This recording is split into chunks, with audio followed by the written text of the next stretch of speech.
Welcome to Nacht, Waffen Pilot with Penny Bradley. Today I have returning guest Drago Reid. He is a world famous tattoo artist. He does QHHT hypnosis, and he's currently co-hosting with Laura Eisenhower on their own podcast. Welcome. Hey everybody. Awesome to be here again. I love freaking Nacht Waffen. It sucks I can't hear the opening music by Kevin. I love that song right before every show. And I'm just like banging my head. I'm like, yeah. Yeah, I was just dumbfounded. Uh, I have asked him this in person and he just gives me a blank look, but how the hell does he do whale song on a guitar? That dude got symphonies. So anyway, it's a great song and I'm glad he wrote it for me and gave me permission to use it. And thanks, Kevin Estrella of Pyramids on Mars.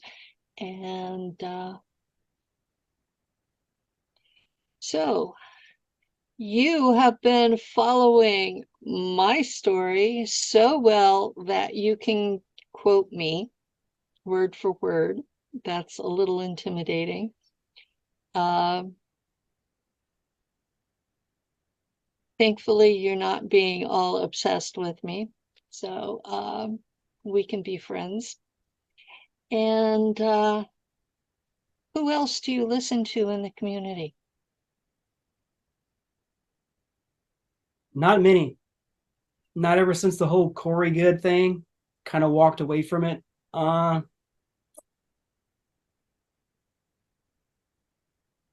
Man. you did a show this week about him, didn't you?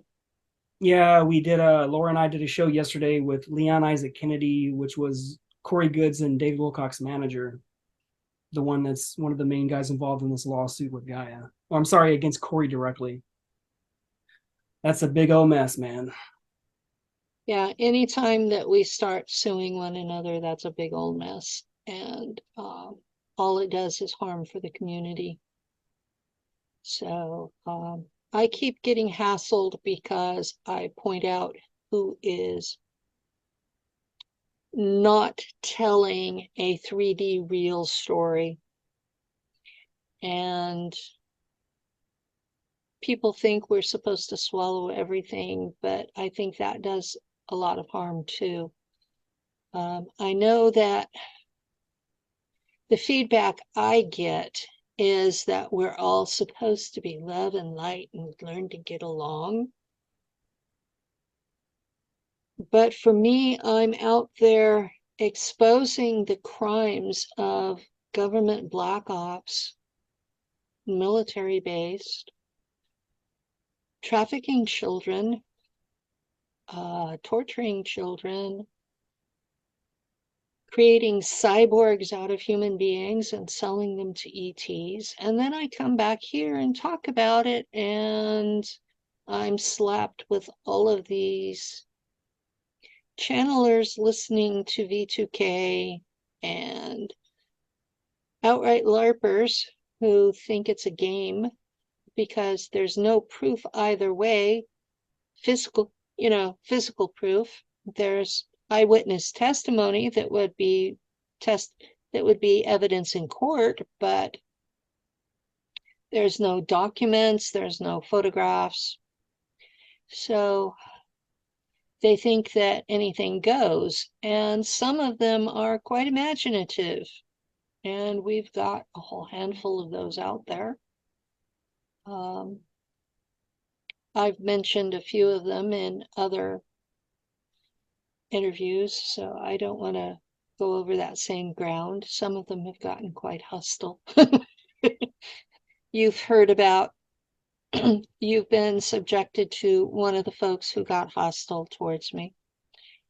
Yeah, there's a guy out there who has been stalking Laura, and now he's threatening me, and he's sent some threats in the direction of Drago.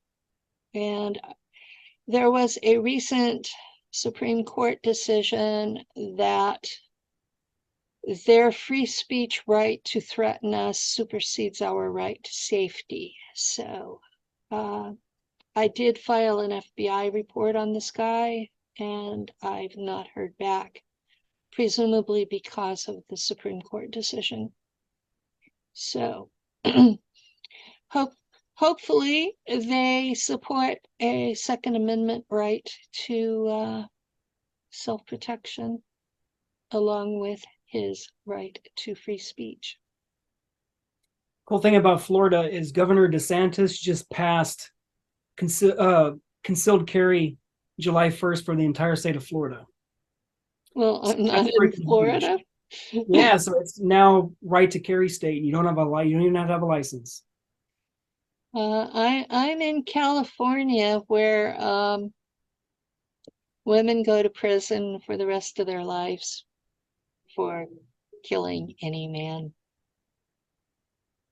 Yeah, unfortunately, California is one of those prototype states of, kind of like New York, where basically they have the most draconian laws, and like everything that would be illegal inside the constitutional United States, it's almost like they're operating a state that's outside the purview of the Constitution, and they legally get away with it. They do a lot of things here that they shouldn't. Some of them are because we have some serious ongoing issues and they're looking for solutions. Now, that I can get behind. Some of the solutions have worked, some of them haven't.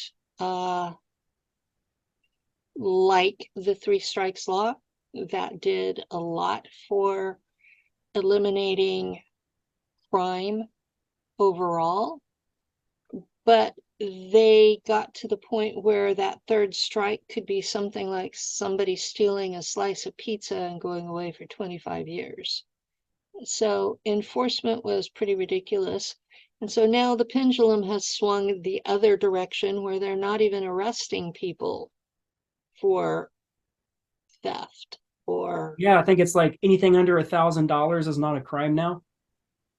And employees can't legally stop them at all. So basically they're saying that everything is free up to $1,000. And they just got rid of cash bail this week for California. Like, you don't even have to have bail anymore. Like, what the hell? So that's insane. There's a lot of stupid things. It's the pendulum will swing back and forth between leniency and extreme strictness. And right now we're in a leniency, and I'm hoping if I have to defend myself that it will be in leniency rather than strictness. But I've seen what happens. Women tend to be convicted and do a lot of time if their victim was male. So especially if it was self-defense. So in certain states, they're now allowing mutual combat. You familiar with mutual combat? Oh yeah. Yeah, so they're literally Mutual combat is from the Middle Ages. They would put you in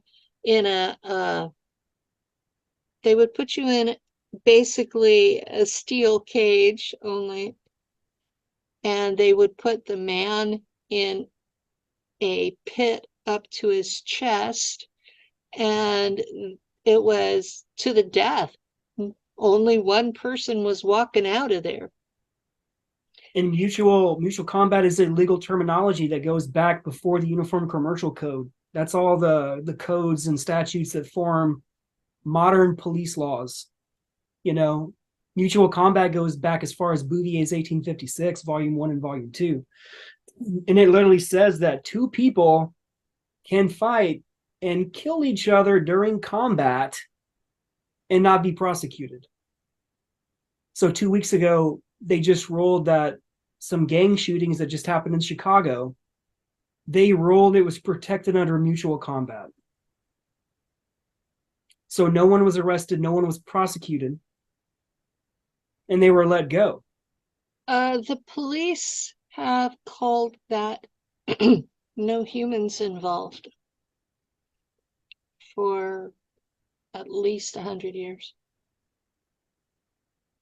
That's insane, man.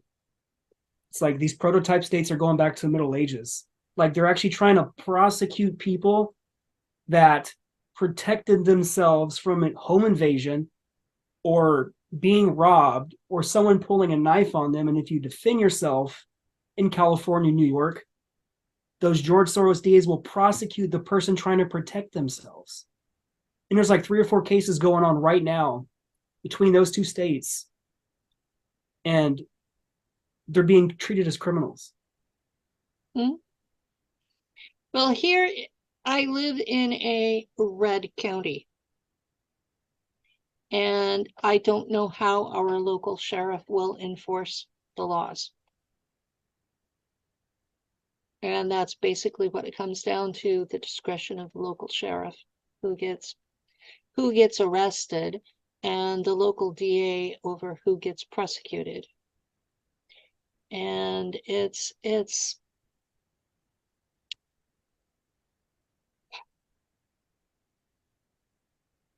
frustrating because I did everything right. I reported him to the FBI. So I'm sure he's going to listen to this because we're in it. And I'm not going to name him, but I'm not going to give him the satisfaction. But yeah, there's a FBI report out on him. So if he shows up, which he hasn't so far, he's in Texas. I will call the local sheriff and say, this is a man who has threatened me online. I have filed an FBI report. Nothing was done. He's here. You either come get him or send the coroner.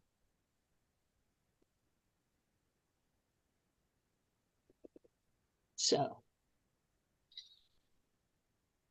I don't know what he threatened you with. He threatened me with burning me alive, which means he's going to burn down my house.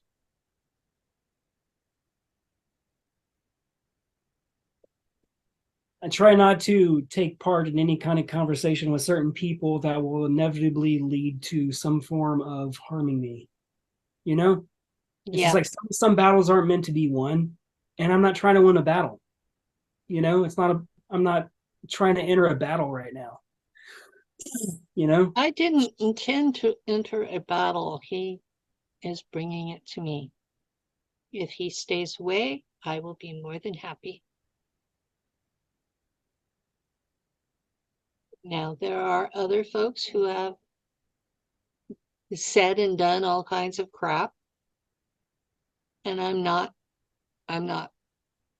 causing them any trouble at all. But this one has me worried. A lot of people are worried. So, anyway, we were supposed to be talking about how you can help the trauma part of the SSP folks through your QHHT. You want to talk about that? For everybody that's not familiar with what QHHT is, it's called Quantum Healing Hypnosis Technique by Dolores Cannon. And what we discovered through QHHT is, what I personally discovered is, we were originally told to stay away from people with altars, because I don't think Dolores understood that realm. You know what I'm saying? Mm-hmm. And in QHHT, you're told to stay away from people with multiple personalities because there's no formal training in that, right? Yeah. But I've been in this realm for so long that I'm so comfortable with people with altars, and I know how it all works. And I realize that you can put people under that have altars. Mhm. And I have altars and I've been under 3 times now. yeah, a lot of the top people talk about doing regressive hypnosis with QHHT because it produces results. A Mhm. lot of people that are assets, they fear that they're going to get their Omega programming set off. But I in my did in one of experience, the 3. yeah, I heard that. And that really sucked. Um, you just got to really pay attention to what you're asking, because typically, most of the time, you'll get a verbal warning from a program.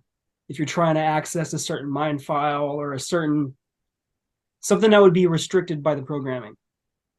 And if you push it, something's going to happen. So anybody that I do that is an asset or in an SSP trauma-based program, I never push it. Because number one, I don't want to activate a kill altar that's possibly going to kill themselves and kill me at the same time. That's like playing with fire, expecting never to get burned, right? Yeah. You got to respect fire. So I try not to get in any squabbles with people in the programs because number one, I'm not here for that, man. I'm only here to help people. And I know that takes a lot of trust. And one thing I think I'm getting known for is my trust and the fact that I don't take advantage of people and I don't push things. And I only do it to help that person because being in the SSP is one of the most traumatic things that exist on this planet, man. And the amount of trauma you have to go to be an asset and in these programs, it's a lot. And like the amount of trauma you have to go through in one life can equal 100 different lives if you drag it out over 100 different incarnations. So it's a lot to deal with. So I know going in how much trauma is involved. I know going in the different levels of the programming. I know about the Delta alters, the Sex Kitten alters, the Omega programming. I know I've trained myself for so long about it. Yeah. So like when I follow everyone's story, like I've followed your story pretty intimately.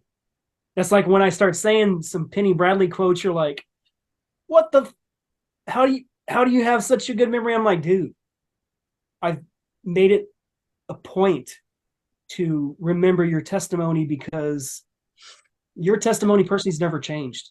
If I look at videos 7 years ago, 5 years ago, you're still saying the same stuff. Some of the And like the details details aren't changing. changed. Some of the details are changed because I have more memory now than I did then. But the basic story hasn't changed at all. The problem is with people that have fake memories is they constantly have new shit to add and it doesn't end. You know, it's over and over and over. Then you're doing this and you're doing that. I'm like, why does this story sound like something I heard a month ago from someone else? You Yeah. know, oh, you're following that person. So maybe you watched that video, like, you know? So it's taught me discernment, but ultimately, I think I have a pretty decent radar for identifying people in the programs. And I try to find those fallacies in the story. But what it comes down to is if you want to get verified and you're in the SSP, you need a person like me. You know, Yeah, you do. I was recently, You I was need recently, someone that can listen to all the details and find the disconnects. and know the SSP story. So, like the average QHHT practitioner, like a level 3 teacher, right? A Yeah. lot of them have no idea about the secret space program. They have no idea what's involved, how multifaceted it is, and how many levels you got to go down that rabbit hole to get to where you are. And like if they attempted to do someone in the SSP, not knowing what you're doing gets people killed. You Uh, know, because you're as trying to far ask certain as questions. as far as the levels down the rabbit hole, I think I'm on level 11, and I had to research to know what I was remembering. A lot of the people talk about, well, I haven't researched anything because I wanted to keep my testimony clean. So how do you know what you're remembering? Because mine was a jumbled mess all in German. And And wasn't your first memory when you were activated, it was the mantids on Mars? my first memory that was activated was being in a cafeteria as a child and having raptors break through the cafeteria wall. That's right. I remember you would describe flying in your ship. Was it like an F-16, F-22 with plasma engines or something like that? And you would Yeah, fly through this cloaking area that you can't actually see, and you go through it, just like in the movies. Like they describe a kind of like Wakanda. And yeah, like the mantids or the raptors, they found out a way to go underground and go through the walls. yeah. That's freaking intense. It was just they figured out how to dig through the wall and they came into the cafeteria of all places, the school cafeteria. It was all children and a minimum of adults. And in my terror, I activated a shield. Like Lostrodaten style, like the physical shielding they talk about. It was like a force field. It was Mhm. energy Yeah. that they could scrape their claws across it like it was physical. And being inside it was just, and seeing them was just horrific. But I managed to get as many of the children as I could inside this because I was terrified. I was trying to save people. And that should tell people my basic orientation right there. Even as a child after being tortured for 5 years at Langley and Montauk, I come to Mars and this was my first reaction was to protect the other kids. So, they managed to do a redial. Uh, what is it properly called? Anti-telephoning or something like that. Kind What of they, like rehoming. huh? Kind of like rehoming. It's time travel. Hmm. They time travel back to that just before that point and stopped the raptors. So that prevented all the people being killed.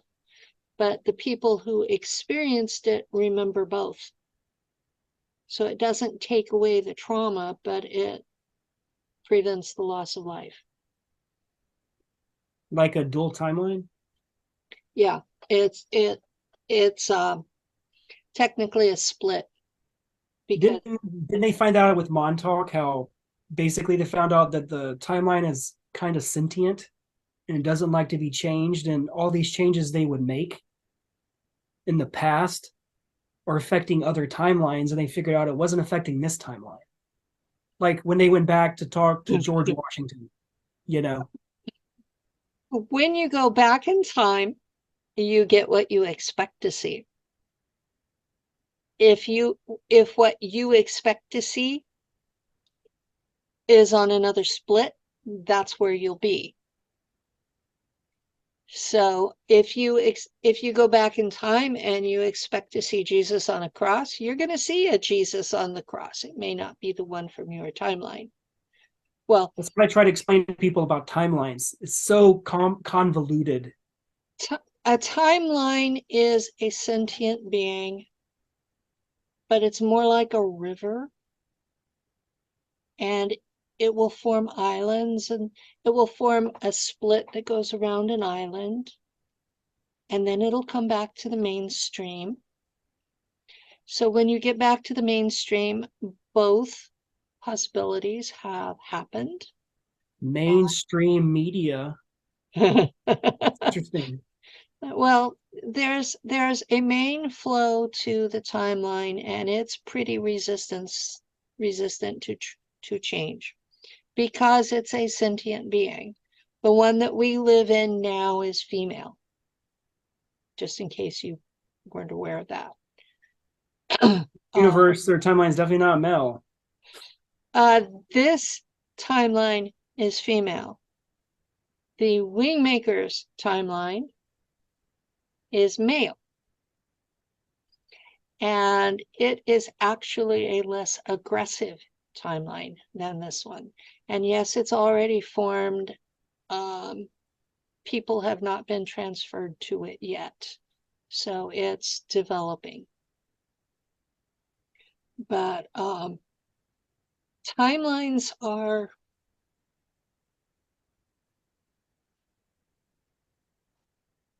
Would you say it's a single thread connected to a tapestry right next to other threads? And now due to I vibration have and consciousness, you can choose which I thread. have seen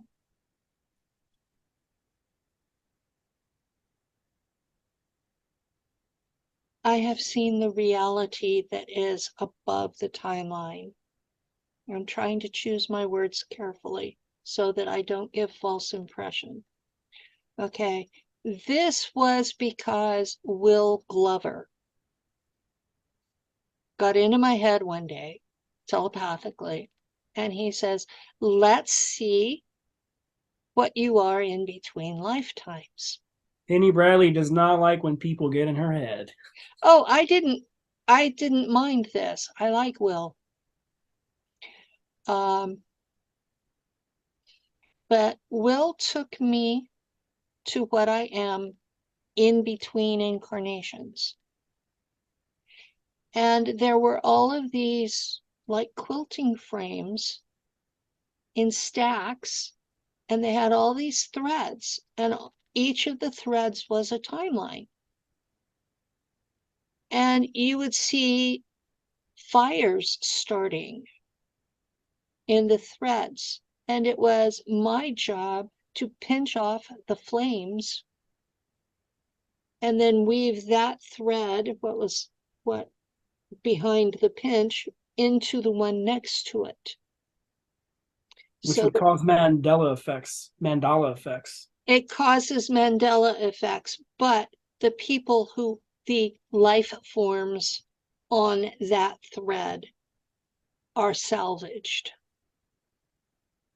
because the fires are anything that destroys the timeline, like nuclear wars, like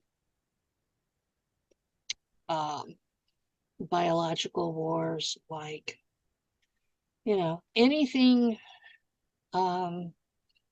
like your star goes supernova, and from that level it looks like a poof, a flame, and you have to put out the flame before it burns up everything, because all of these timelines are right next to each other.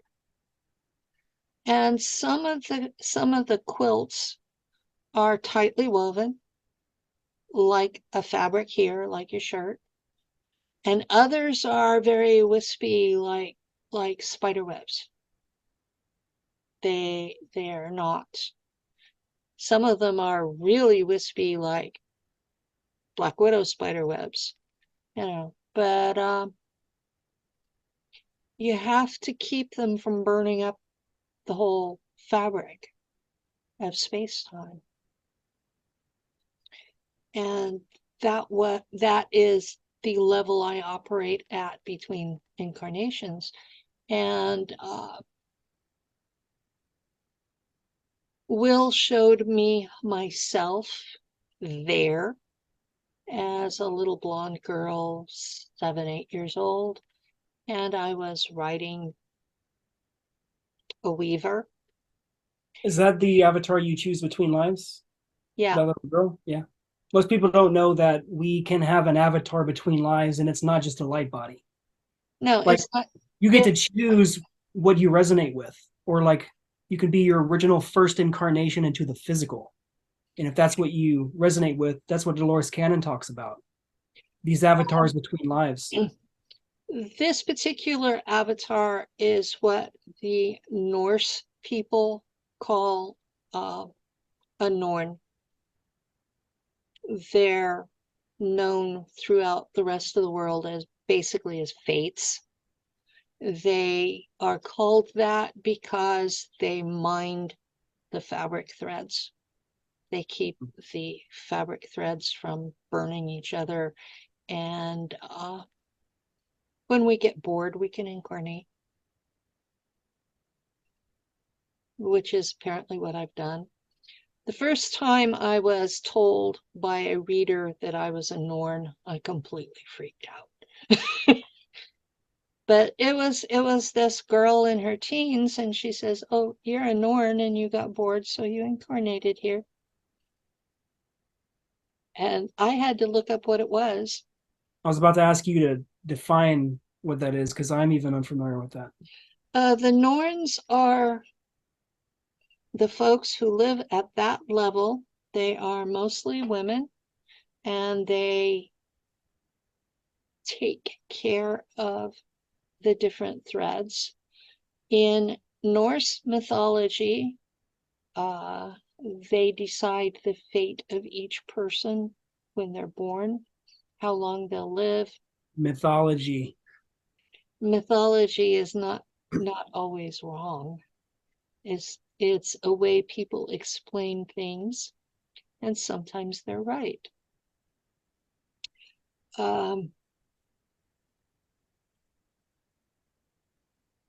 When I was a Valkyrie, that was a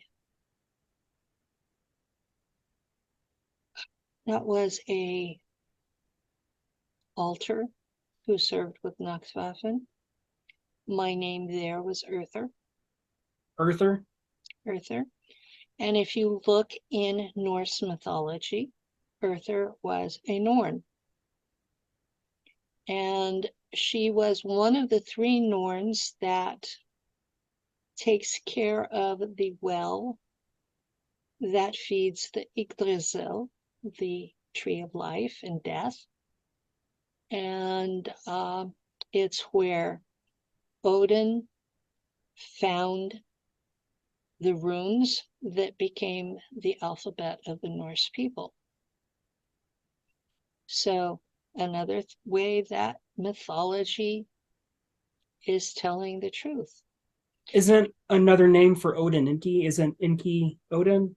Yes, and Odin is Enki, Poseidon is Enki, Ptah is Enki.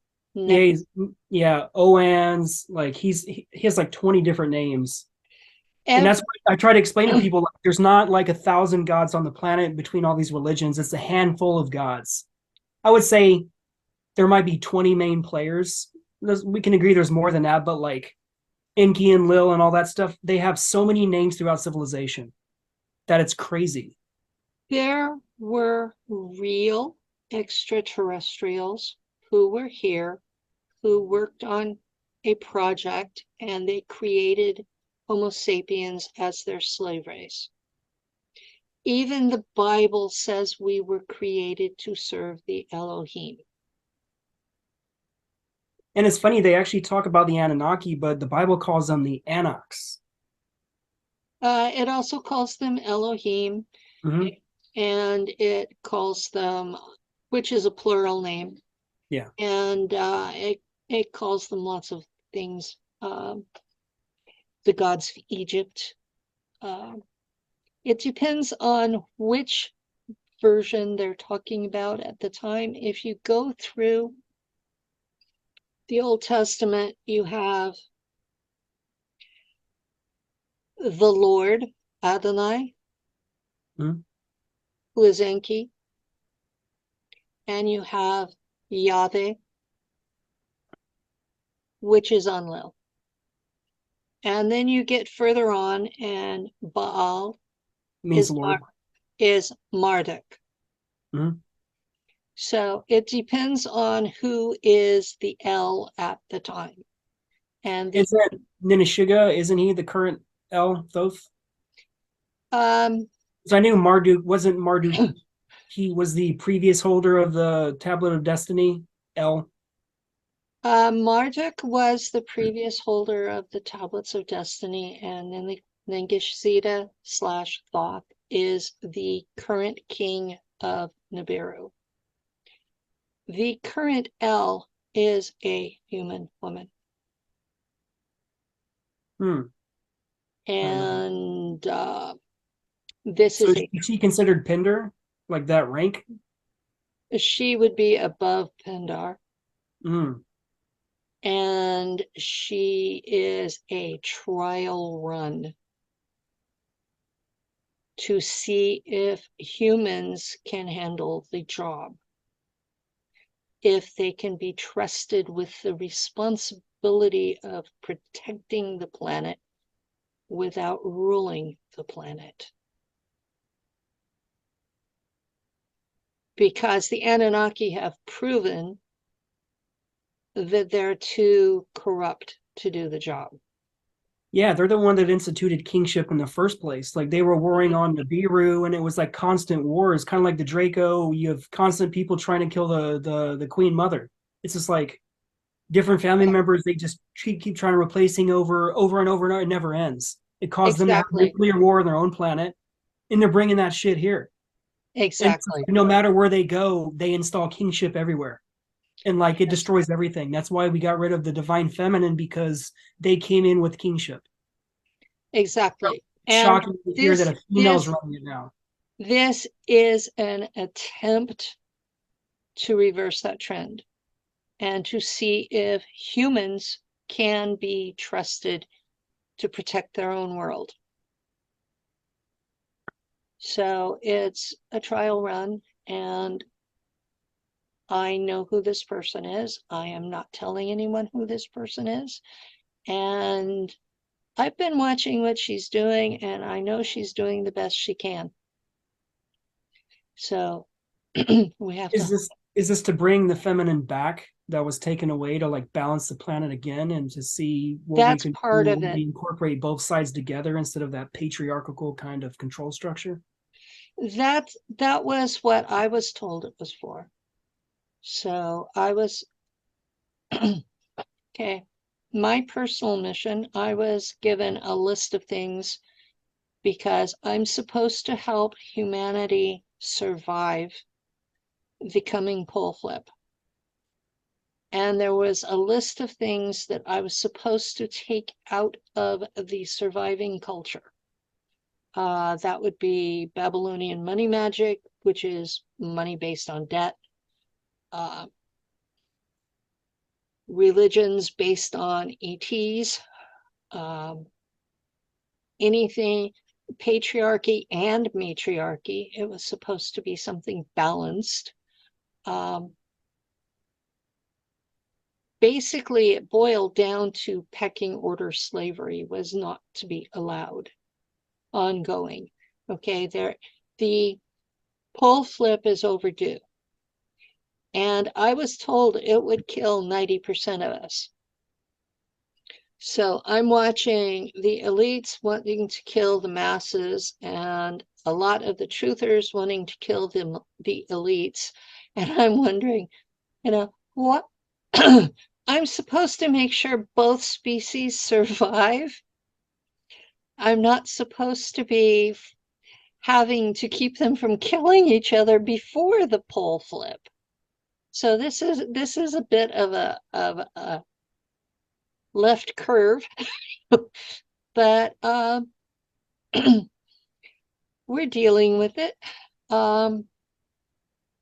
Yes, the Homo sapiens are the masses, and the Rh negatives are a different species that was taken out of Homo sapiens. So the two species are still able to interbreed. So we have the upper classes are the Rh negatives, the lower classes are the Rh positives, and in between we have the middle classes, and those are the hybrids between the two.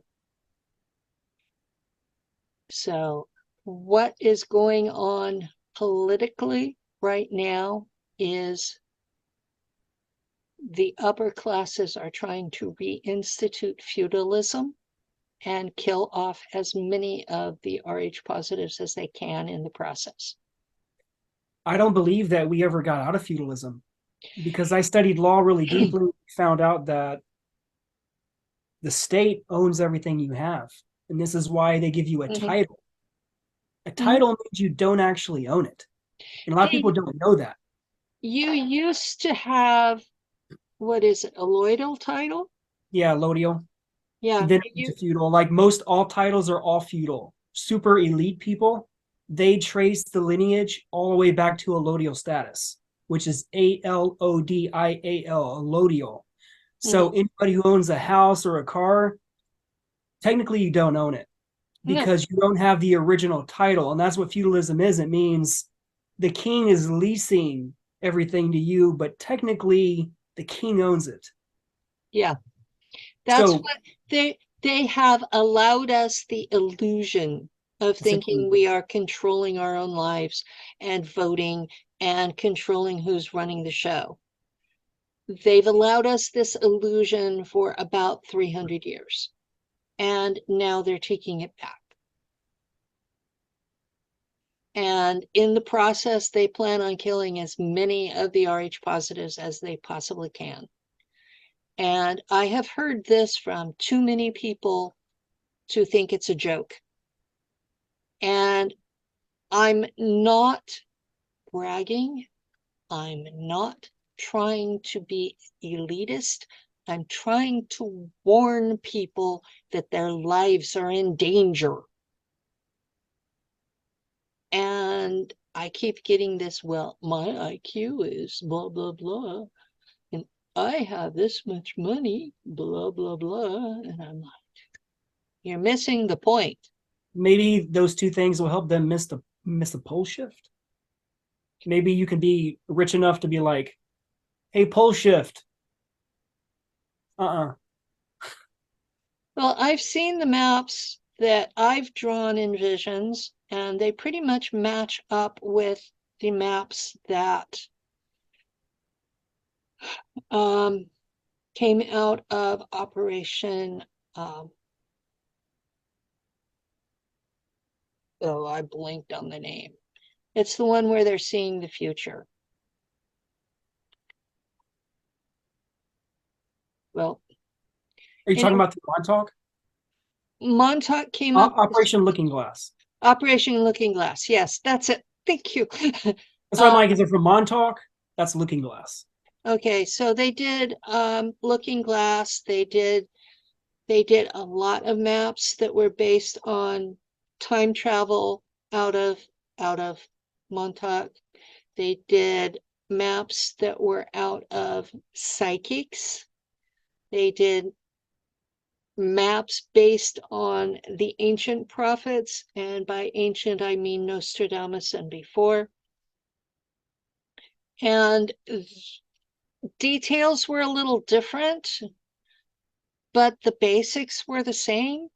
That the west coast of the United States is pretty much going to be gone. What's going to be left of California is a few islands like where I live, and that most of Europe's going to be underwater. There's going to be a seaway that goes from the Gulf up to the Great Lakes, and that the two halves of the United States are going to be split by it, and most of Florida is going to be underwater. Most most of Europe's going to be underwater except the mountains. I'm in Florida and Tampa.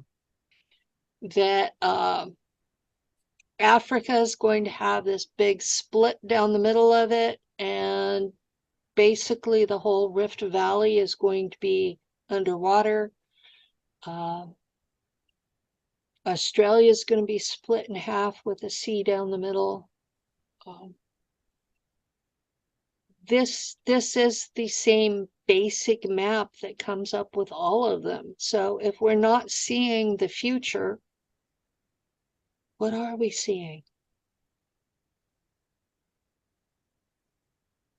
And I've been telling people since the 80s that this pole flip was coming. I just don't know exactly when. I've been told it will be while I'm still alive, but I'm 67 now, so if they want me to actually help people, it better be soon. Otherwise, I'm going to be too decrepit.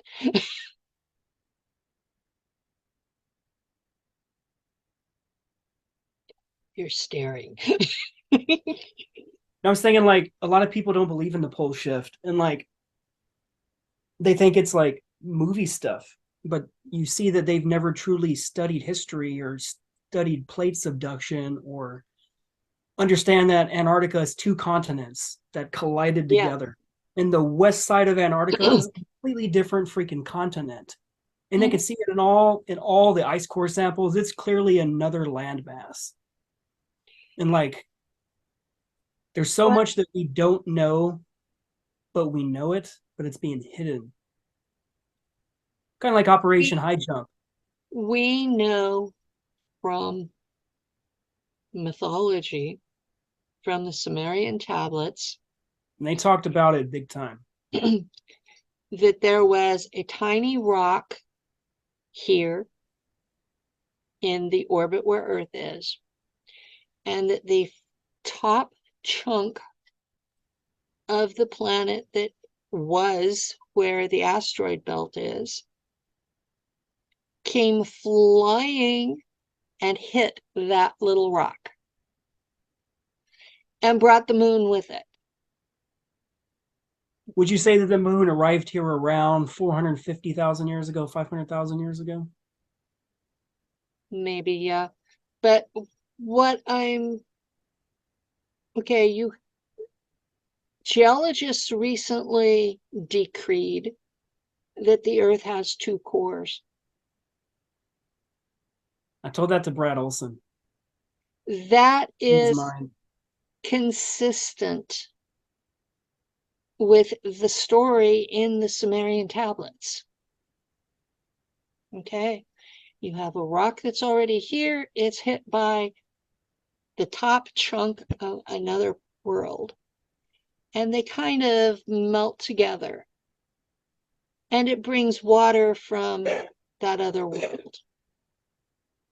So you have, at first, you have kind of a half of a circle, like a bowl that's like a round bowl, and then there's this oops there. And as it spins, it's becoming rounder and rounder and rounder. And over time, the land masses that were all on that one half of the bowl are shifting around. That requires earthquakes, that requires a lot of movement. But that's why we have basically half the planet is the Pacific Ocean. It has some land in it, Australia, Indonesia, Japan, but not a lot. Hawaii's out there in the middle. A bunch of little islands from hot spots. The hot spots, you can look at them and they kind of form what you would expect if there was another planet stuck in between. You see a few hot spots from that other planet and everything else is water. And as we go, everything's shifting around into that water. And it's going to take probably 1 billion years for all the land to be evenly scattered. And in the meantime, you have human beings who think it's flat. I did a QHHT session today on a client, and during the interview, she told me that she was a flat earther. And I said, what I'm going to do for you is, the way QHHT works is you're shown a past life, parallel life, future life, it doesn't matter. Ultimately, that life is shown in your death. So you experience what it's like to die in that life, right? Yeah. Now, after you leave the body, what I've discovered with QHHT is a lot of times there's not just a light that just sucks you up, right? You literally just start traveling through the universe in a light body. So first you're in your body, then you leave your body, but your avatar is still Penny Bradley wearing Penny Bradley's clothes outside of the physical body. Yeah. Well, by the time you leave Earth, you turn into a light body. Now, what I've incorporated, and no one's doing this, this is my original idea. Prove me wrong, anybody. I started having people turn around and look at the planet as they leave. You know how many times they've seen that thing, it was flat? 0. So I don't like to say I'm going to prove to you if it's flat or not. I'm going to have you judge for yourself. Oh, I know it's not flat. I know that a spinning body tends to form a hollow center. Yeah, Now, that's, you have to realize that the planet is a torus field. exactly. Okay. The way a donut torus works is it ejects anode and cathode, positive and negative. It ejects these particles. And what I was saying to Brad Olson, in my experience with QHHT, and again, this is my idea, I don't believe the core is solid like they tell us. I believe it is a portal. And this energy is so powerful that it exits through every planet up and down. And that's why damn near every planet we've observed, you have stuff going on in the North and South Pole. Mm-hmm. And you see it on almost every planet. You know what I'm saying? So that tells me, the faster the spin, the more stuff at the poles. like higher mountain ranges, kind of like, yeah, but it's literally spinning that material outwards, kind of like if it's flat and it's spinning, it's becoming well, like on that. Earth, it comes out the top, and we have an ocean there, and it goes back in at the bottom, and we have 2 continents colliding.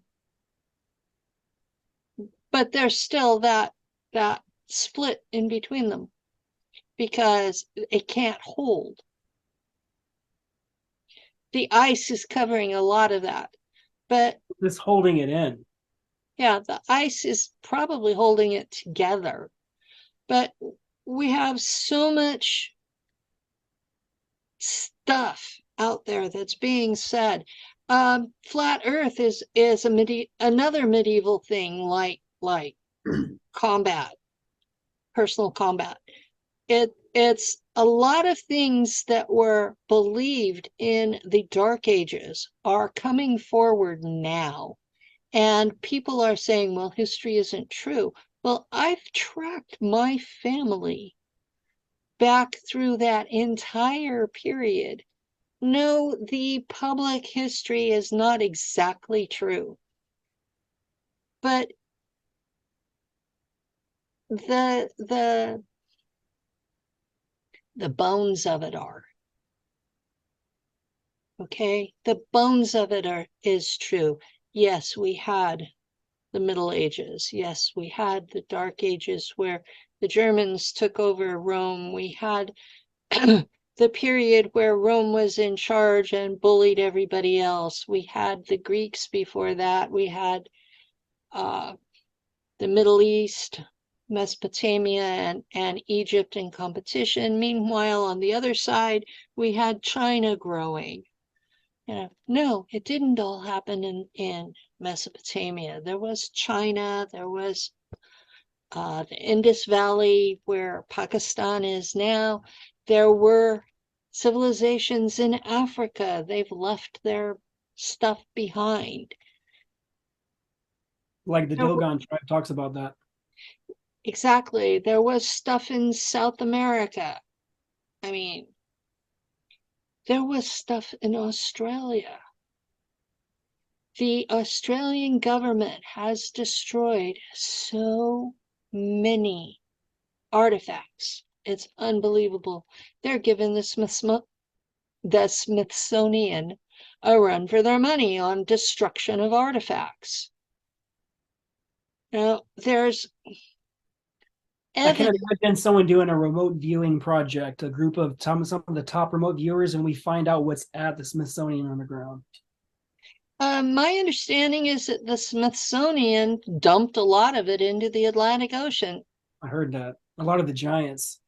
The giants they dumped into the Atlantic Ocean because they didn't want people knowing that that part of history was true.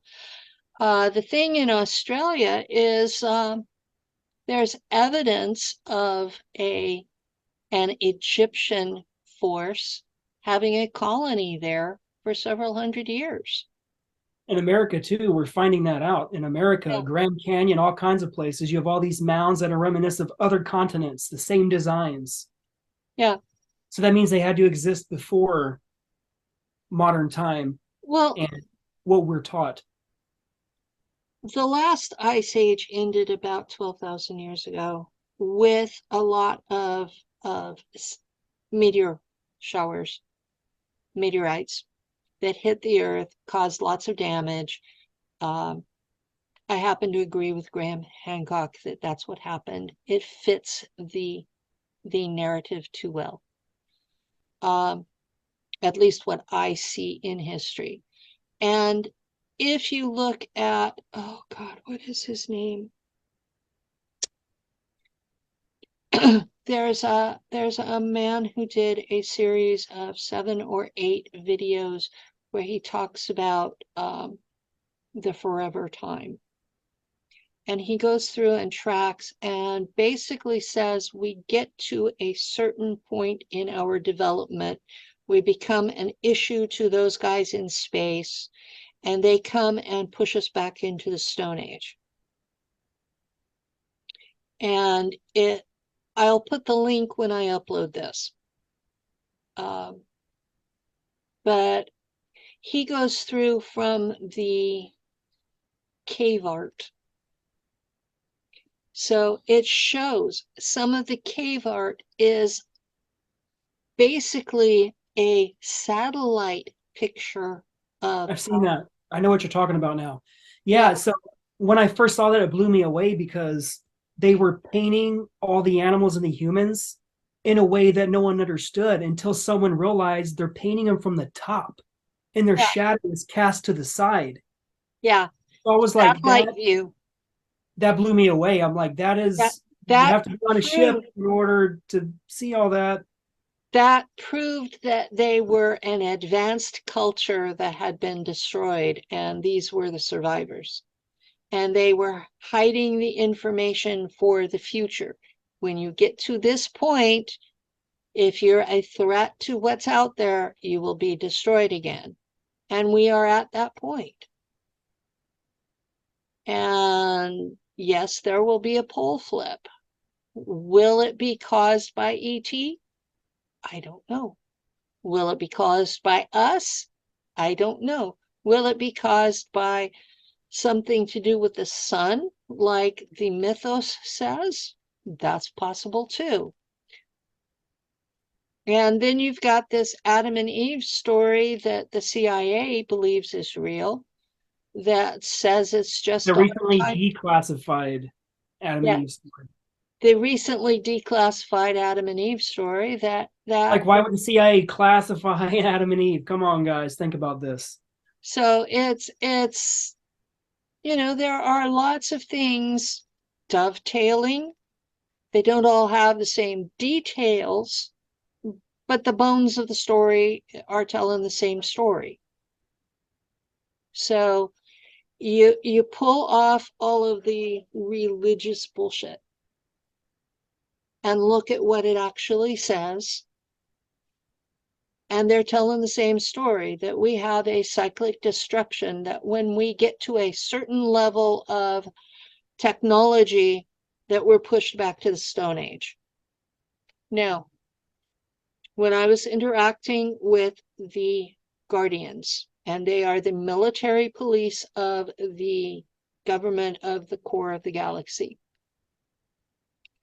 the name that comes through to me is Galactic Authority. I don't know if that's their actual name or not, but that's what they call themselves to me. The Guardians said, we reach a certain level of development, and they offer us the opportunity to be taught how to be a good galactic citizen. as a civilization. So we can be at least a level 1. At least a level 0. Level 1 would be nice. Yeah, but because it means all survival needs are taken care of for every individual, regardless of how we feel they are worthy or not. That our species always says no, because we don't want to take care of someone we consider a deadbeat. And so at that point, they destroy us, push us back to the Stone Age to start over. And that is why our religions always stress that we have to learn to love each other. And we never do. You don't think that has to do with the controllers forcing us? Because like people always talk about how humans are so evil and like we do all this stuff, we kill the planet. And you know what? I disagree with that, because we're not the ones creating all these wars, forcing all this to happen. We're not the one poisoning the planet with all these industrial chemicals from these corporations. They're doing it. That's And true, but they're all under the pyramid. So have you taken a good, hearty listen to what common folks say? I've been listening to common folks on social media and real world for a long time. And they want to think they are better than someone else, always. And if everybody is on a level playing field, you have everything you need, where all you have to do is whatever your gifting is. They think they're going to be bored. And they think that something's going to be wrong because they're no longer better than this guy over there. That pecking order thing is a real problem.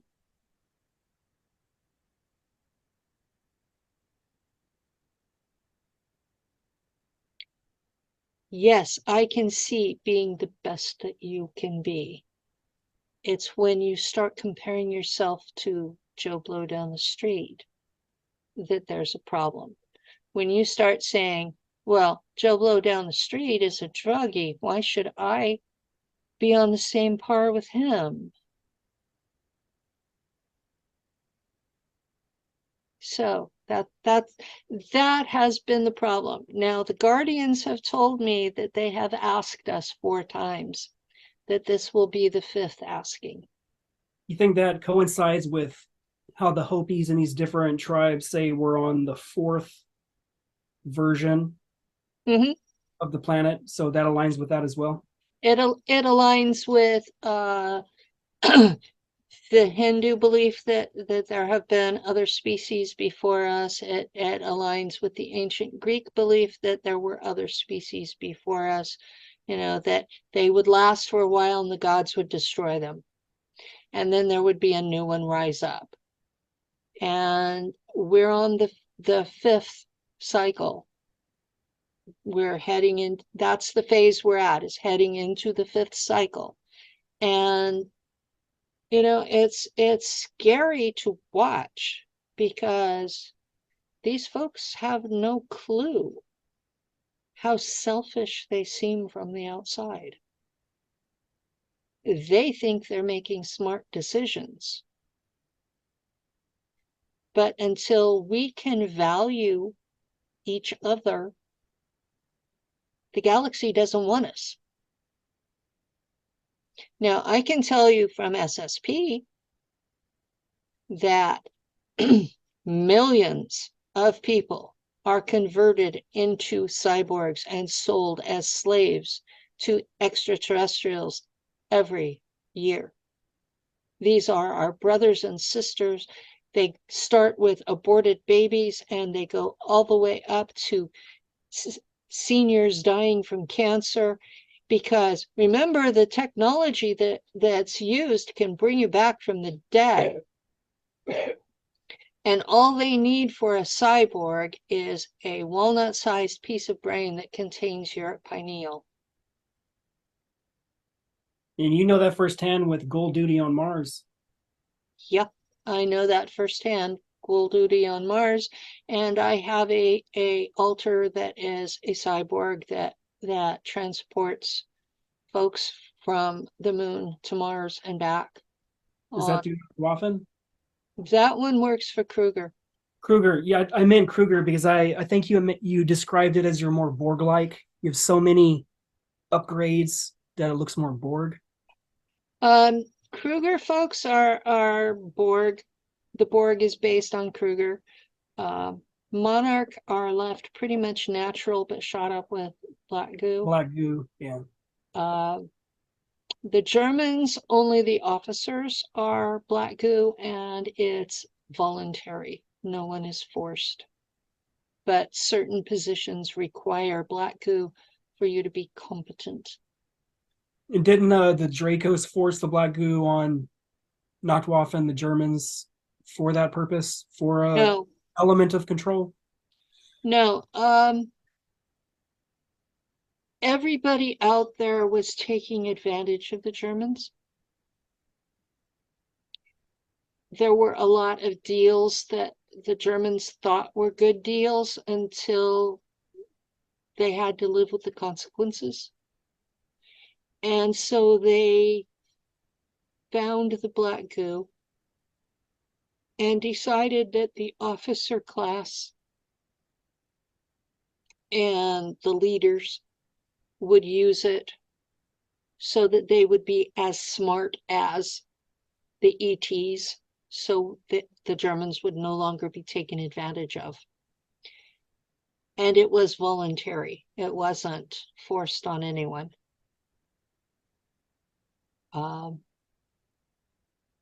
But it was because they were taken advantage of. And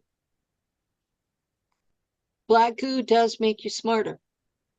It makes you smart enough to know when you're being taken advantage of. It makes you smart enough to see the tricks being pulled. It enhances your psionic abilities. In minimums, triples your IQ, right?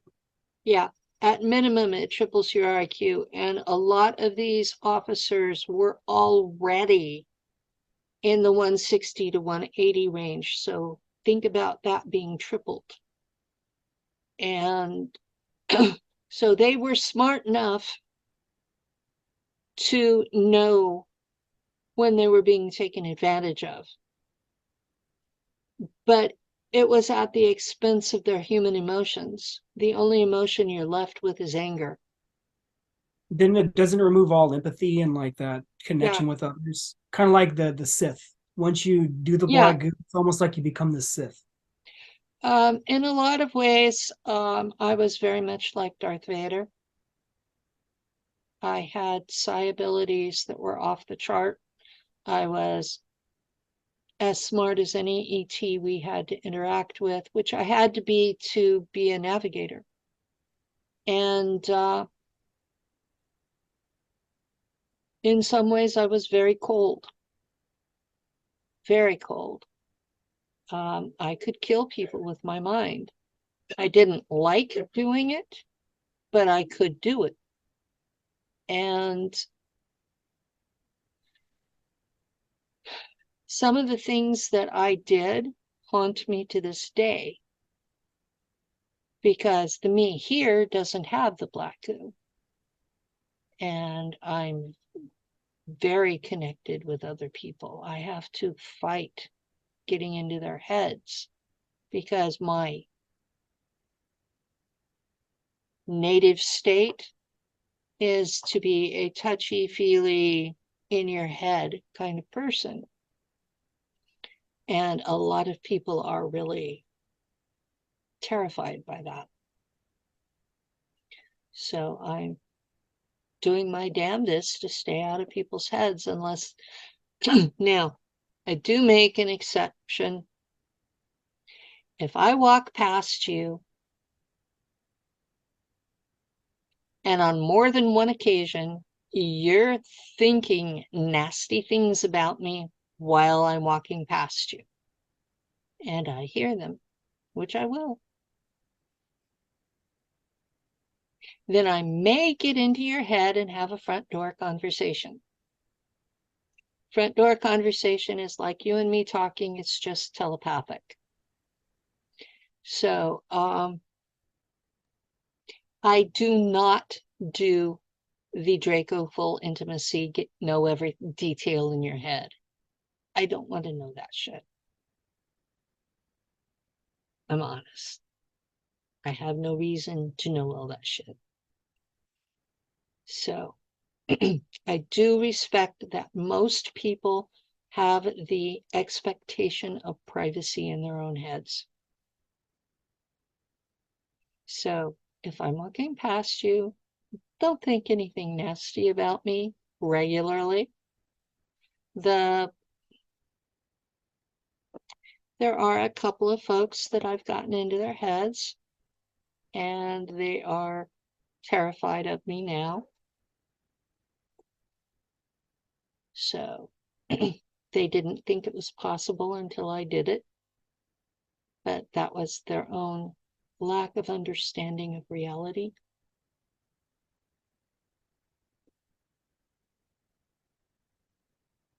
Secret is to don't push Penny Bradley. Life is good as long as you don't mess with her. You don't be mean to me, that's all. I'm And the not. thing is, it just shows me that you have a soul and you have a heart and you're empathic, because with the skills you have, you can easily make someone disappear. You know what I'm saying? But you choose not to, and that's the battle. To be so powerful and not do it means that you're a good person.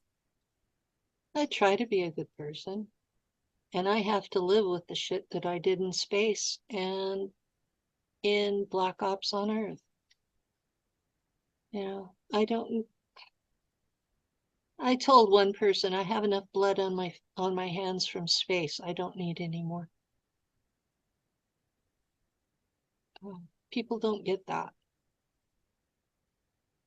But I don't think people get in general the lifestyle of someone in the SSP. They think it's just like this fantasy world of like superheroes and awesomeness, and like, nah, man.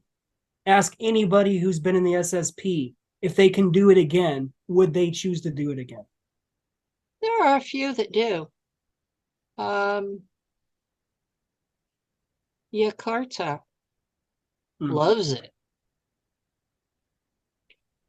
He loves talking about killing humans and the joy he feels when he talks about it. I've never liked that. Yakarta worries me because at some point in his life, he's going to become reflective and think about what all he's done, and it's going to get to him. That's Honestly, I tried to befriend that guy. And then I realized that every time he talked to me, he only wanted to ask about my ex-wife. That's the only thing he cares about. He tried to seduce her at one of the events. And I found out he's poly and he shares people with his girlfriends. I'm like, listen, dude, I'm getting to the point where I'm sick and tired of you bringing her up. You know what I'm saying? It's being disrespectful, because you know what? I can read your thoughts as well. And like last time I seen him at Contact, it's like I knew he would bring her up. And that's the only thing he brought up. He didn't want to talk about nothing. Yo, man, you still with that girl? I'm like, this guy, I swear. Yeah, that's pretty basic. If all you're thinking about is sex, you're pretty basic. It just sucks to generally want to connect with somebody, a certain type of person, and like they can't see past themselves. But anyways, whatever. I get it. Yeah, well, when he first came forward, he was on the Lessons show, Janet and Sasha. And Sasha would would just sort of buzz out. And and Janet would ask me to come on because she knew that Yakarta would get up and leave. And she would be left with the rest of a 2-hour show to fill. So I spent a lot of time interacting with him. I think part of his story is true. I think he does a lot of self-aggrandizement. But that's okay. Most of the people out there do. They seem to think that they have to sound wonderful for people to listen to them. And he actually does enjoy being out there more than being here. He stopped doing interviews because they stopped taking him when he did them. He told me he's now retired. He told me that at Contact, that was like the only thing he talked about outside of my ex-wife. You know, that was the whole conversation. Well, oh, I'm retired now. I'm like, I don't see how that's possible. You don't just choose to retire if you're a Draco. He's retired as a speaker. That makes sense. He wants to be taken, and they won't take him if he's speaking, so he stopped speaking. He would be happier if they would just take him permanently. He really likes it out there. There are a few that do. Most of us don't. But there are a few folks in the Earth military that are gung-ho and really like what they're doing. So seems to be a subset of humanity that's like that. I don't understand them, but I realize they're there.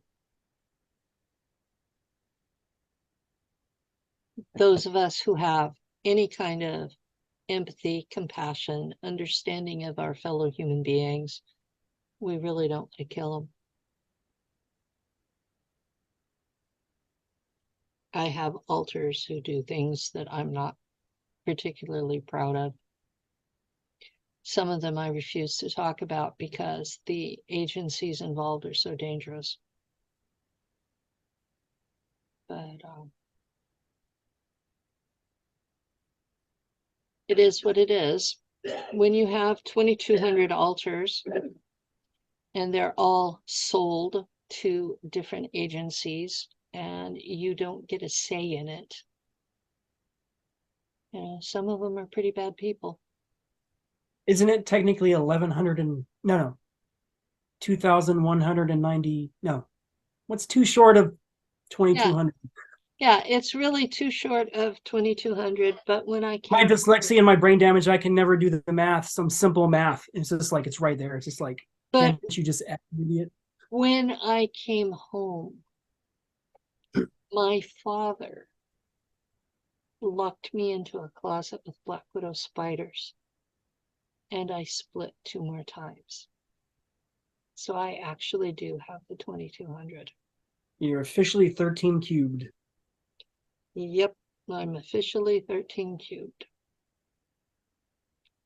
But and how many altars have you integrated so far? At least 40? Not quite 40. I'm at 38.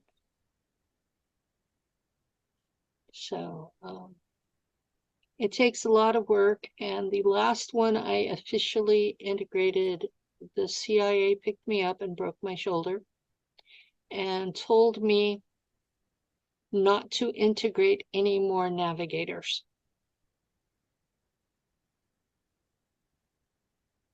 So for what purpose? For what purpose? Navigators are premium. Oh, I know your entire story about how they locked the navigators away, and due to telepaths not reading their minds is basically a life of slavery and never leaving the ship for like 50 years sometimes. Like, yeah, that's crazy. It's you know, navigators are a premium. Most navigators out there are ETs. They have managed to figure out how to breed some of us through these programs, but there aren't that many. Can you maybe briefly kind of tell my audience what entails being a navigator and what that's really like versus like what they see on TV? Okay. A navigator has to be able to see at least 4-dimensional states at once and be able to see backwards and forwards. So you are no longer a 3D person. You are seeing 3D where you are. You are seeing 4D, which is the land of the dead, and that's usually where we travel. Are you Because referring to astral 4D? astral 4D, then there's 5D and 6D, and sometimes we will go the top of the lower range. I have tried to talk commanding officers out of that because it means that we will be seeing demons, and it's not a fun experience. The land of the dead is bad enough because you see ghosts everywhere, but you go into the lower realms and you start seeing demons. And at that point, I had that problem with Pendar once. He wanted to go fast, so he said, use that one because there's nothing in the way. And I said, that's not a good idea. He says, I don't care. I gave an order. Fine. And so we used that one, and we were about 20 minutes into it, and he says, you were right. Get us out of here. And then we went into a higher realm. But you have to be able to see physical objects in your path. Because hyperspace builds a tunnel through the space-time continuum. And if you are able to use somebody else's old tunnel, you should. But you need, because these holes are permanent. You mean once you make the hole, it becomes permanent? Once you make the hole, it's permanent. It's always going to be there. It's a hole in the space-time. So you want to use somebody else's old hole if you can, because that way you're not making it more fragile. Honeycombed is less strong. Did you ever say one time that you can only use these wormholes so many times before they break down? Yes, it forms scarring. So you want to use the same one if you can, but you may have to come out before it ends on its own, where you have to make a new hole out. Or if you go to the same time and place, it becomes scarred, and you can only go so many times. How many depends on how many ships you're bringing with you at a time. When I worked with Pendar, we had an armada of 20 ships, and we all traveled together. And the same. And he was commander, right? Huh? He was commander, right? He was commander. I'm commander now. Yeah, you took over his role, right? I was given his role by the Queen Mother. And right before that, it was more like a pirate kind of thing, right? He kind of treated it as more like pirates. He would go through and destroy planets, that we would just show up and just destroy the place. He wouldn't even ask them.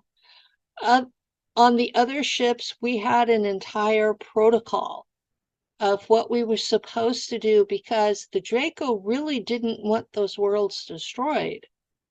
Wasn't that when you were in Kruger under that command and he made you blow up a planet? You had like a little No, psychotic break from doing it? it That was wasn't Kruger? all from, I have only served under Pendar in Nacht Not Waffen. Gotcha. on that one ship. But yeah, he made me blow up planets with my mind just to see if I could. And I ended up in just, I was basically dead. And he plopped me back into regen. And Are you talking about the moment where you guys fought and you blew his head off? no, Okay. that I put him in regen because I wasn't being rebellious as much as this was a personal thing. You are not going to do this to me anymore. I was demanding respect that he didn't intend to have. In fact, he told me here, that was the most fun I'd ever had until I felt your psi abilities kick in. Was the name of that ship Zolheman or No, that was Zolheimen was the Zolhyman? Okay. Zolheimen was the ship that I was on after I was kicked off Mars, Hmm. and it was a freighter, and I was just stuck. Wasn't it cigar shaped? It was a cigar shaped, which was obsolete even then, and that was in 1990. They were created in the late 70s, early 80s, and by 1990 they were obsolete. They had gone to the triangular ships, and now they're using teardrop shapes. And the newest ships are being grown instead of built. They're Like bio, Nat style? they're biological, Is and there is there a component of they AI almost, nanite in it? of what? Is there components of AI and nanite in it that basically build it? Yeah, Do and the AI physically build it in real time due yeah, to the consciousness or the build? I'm sorry, they, I have trouble with they, small words. The build type. they resemble fish. So they're huge, miles huge, and miles and miles, like 50 to 100 miles, huge.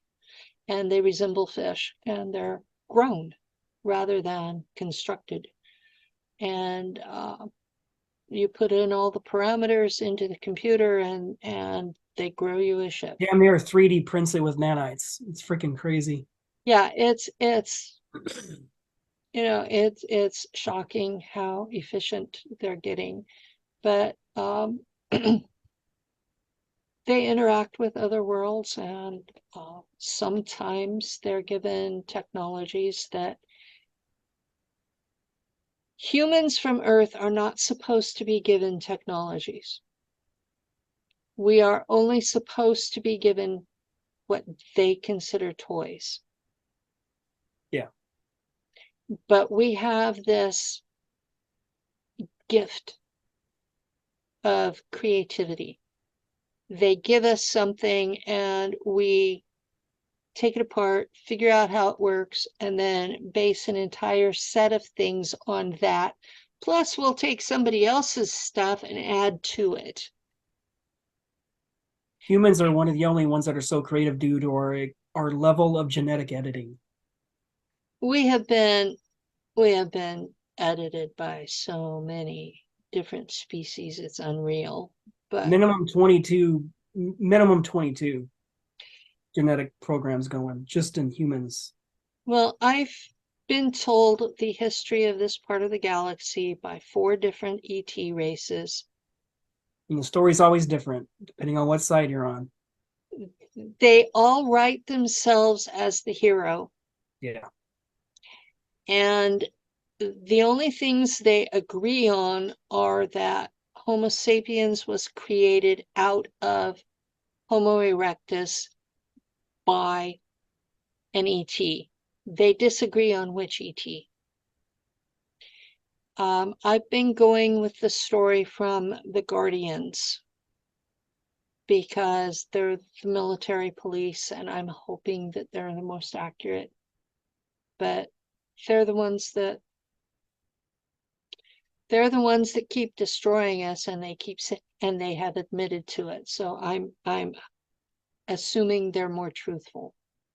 Yeah, because a lot of people, they think the Guardians is like the movie The Guardians of the Galaxy. Like, you understand, like, if the Guardians are showing up, a lot of times it's not going to be good. You If the know, Guardians are showing up, you're not going to be happy. mm. It's like the Gestapo. It's not like your friendly neighborhood Spider-Man. And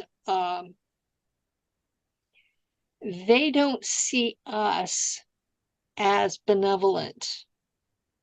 They see us as the hoodlum kids that are stealing and killing old ladies. Because that's what we've been doing in space for 400 years. But don't you think that that's a side effect of the way we've been controlled and manipulated and forced to do these things? I've had folks tell me that. I'm not saying humans aren't capable of it. I'm definitely not saying that, because we all know what humans are capable of. But let's say theoretically you remove the controlling structure.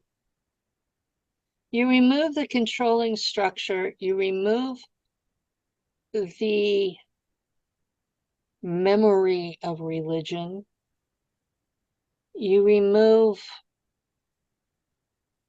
the obvious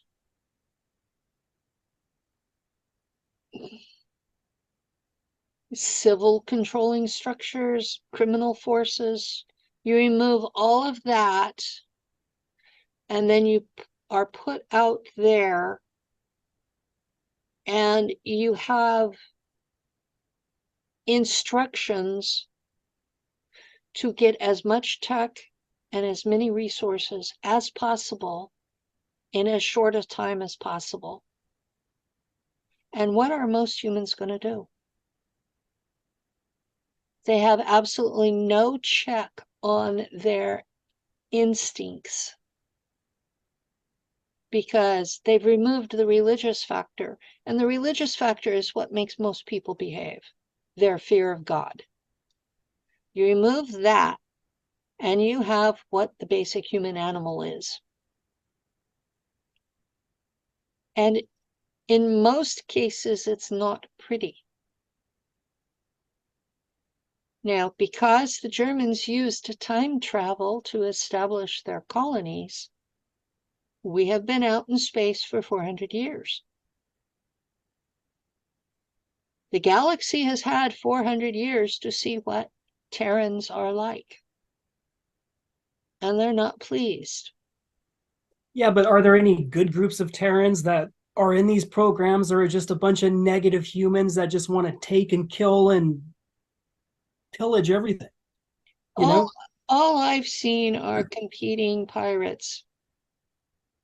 Now, I've not been part of the civilian population in the German colonies, so I don't know what they're like. That was part of why I had Herr Mayor come on, was because he had a house on one of the colonies. So Yeah, he would talk about wood and how wood is an importation typically from Earth. Wood is on other planets, but if you have wood and you're an officer, that is like the most elegant thing that you can ever have. Having Terran wood, a wood desk, wood chairs, it does not matter. Wood is like gold or like status. So they've stripped the forests here because of their status there. Yes, they do. And they import all of our clothes. Well, it's not just Earth Terran colonies that do that.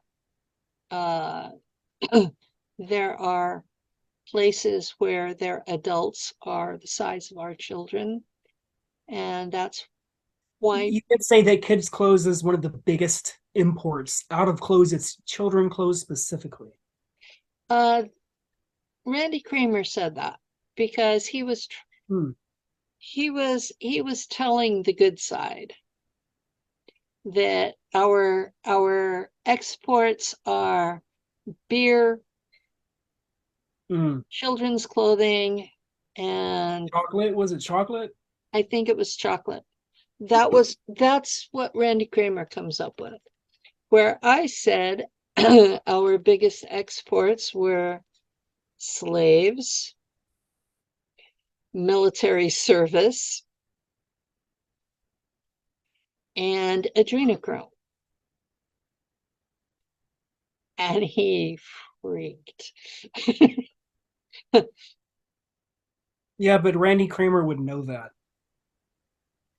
Unless he's trying to tell the heroes tell story where it's just like we're all just heroes outside of all this and it's all kitten kisses and rainbows and shit. Randy Kramer is not a whistleblower. He's a self-admitted spokesman for the Space Marines.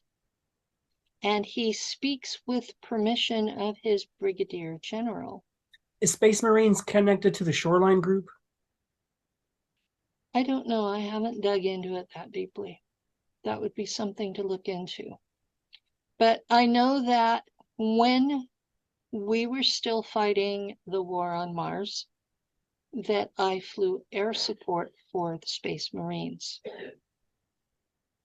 So I know they were there. I never met Randy personally, but I know I flew air support for them.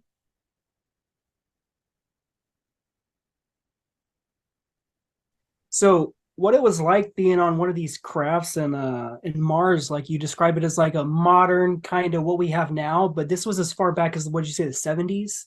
That they had this technology that we have now is in the 70s, but instead it's plasma engines. Like you said, it was like a mouse kind of control, right?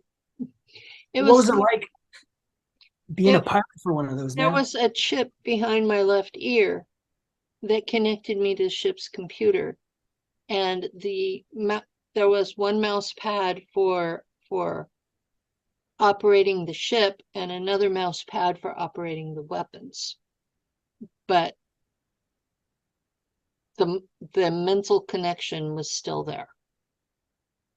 And I had another chip on the left side. I have trouble with right and left. Sorry about that. On the left side, over my eye, that gave me a readout of all kinds of things, anything that I would need as a pilot or navigator. Like an internal HUD. Yeah. I could see it, but other people couldn't. So if you looked at me, you would see me with this thing like it was really similar to what 7 of 9 on Voyager had. They also showed that in, I think, the new Star Trek series, I think she's the navigator. She has an implant right here on her forehead. And when you first described it, that's the first thing I thought about her. It's just like they're literally showing you disclosure. Kind of like how everybody's talking about Elon Musk invented the Neuralink, but technically it's not, and it's been on Mars for a long time, and like all he did was change the O to an A. That's what I heard. Neural, yeah, it was Neuralink, right? And then he changed it to Neuralink.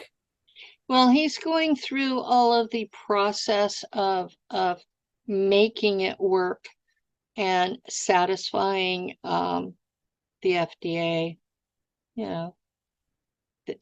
So he's going through the bells and whistles and jumping through the hoops for the government, but he was basically handed a technology that was already perfected. From what I've heard from insiders, people that was physically in his family, like his nanny, for Christ's sake, they would say that a lot of them say that Elon's had the implant. And they said when they observe him, when he's by himself, he'll sit there and he'll look off and he won't move, and he's Mhm. accessing this information. Mhm. And like, it's interesting to see that kind of component, because I know that You mix that with can't imagine. black goo, and you're connected to a quantum computer. The mental processing is as outrageous. You know, I've always been suspicious of Elon, simply because Werner von Braun wrote a book in 1952 called Project Mars. And mhm. in that book in 1952, he said that a person named Elon will colonize Mars. And he further explained that the term Elon is not a name, it means oak tree. And oak tree is one of the programming symbols in MK Ultra. His Mhm. mom's in MK Ultra. She shows all the programming symbolism. She's always covering her eye. She wears certain jewelry that shows what altar she has, what designation she is, and no one looks into it. And it's just like no one questions Well, any of my, this. It's just my like, my necklace today is just something that Lou bought me at Virginia City. It's just pretty. Um, I do sometimes wear a dragon because I am one. I sometimes wear a Knights Templar Temple Master's cross because I'm from the family that the Knights Templar protect. And it's just laying claim to my heritage. I sometimes wear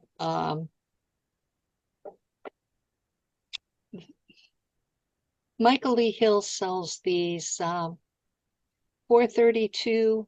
mhm. Yeah, Uh, he beds the 432 hertz into that. It's really cool. I like what he's doing. he makes them into dog tags. I sometimes wear one of those. Yeah, apparently Elon Musk sent up one of them in the convertible or something like that. I think Michael said that. Yeah, It's freaking cool, man. yeah. Michael, I like Mike. I mean, what can I say? We've met real world. I knew he was what he said he was because I saw him in the corner of the bar. It was a dark corner and he was sitting there glowing.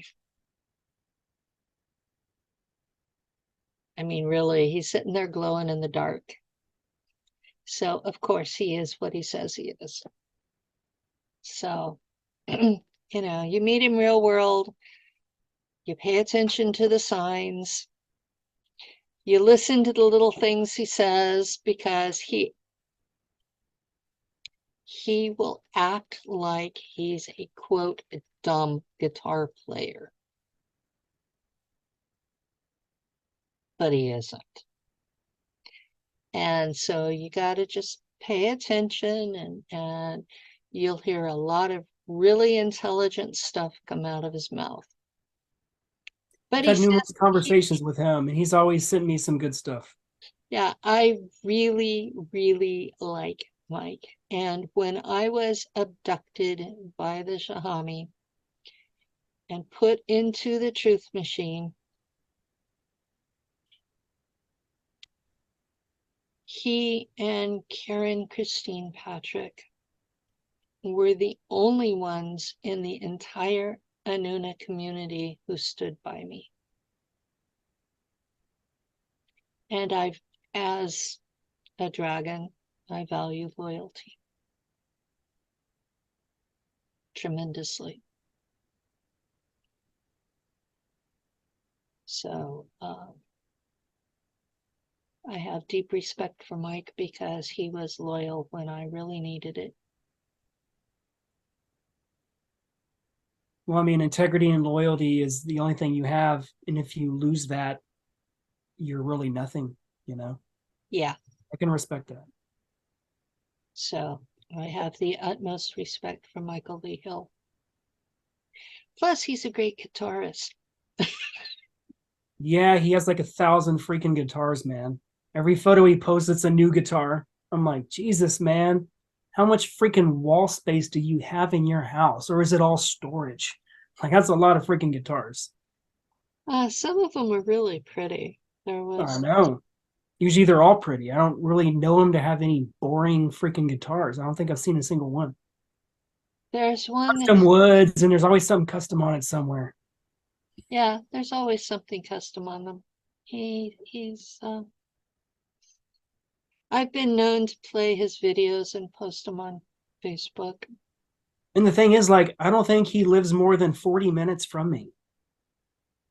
It's Oh like no, he's in Ohio now. he just recently moved to Ohio, but he was around Brooksville.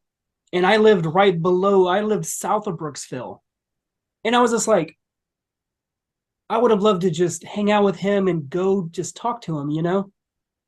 I I think went maybe to I a sent him a con message one time and said, dude, I would love to get I some went time. to a conference with Kevin Estrella and Michael Lee Hill, and neither one of them brought a guitar. Hmm. And I was like, hmm. Maybe we need to have a Contact in the Desert 2023 meetup. You know what I'm saying? Yeah. I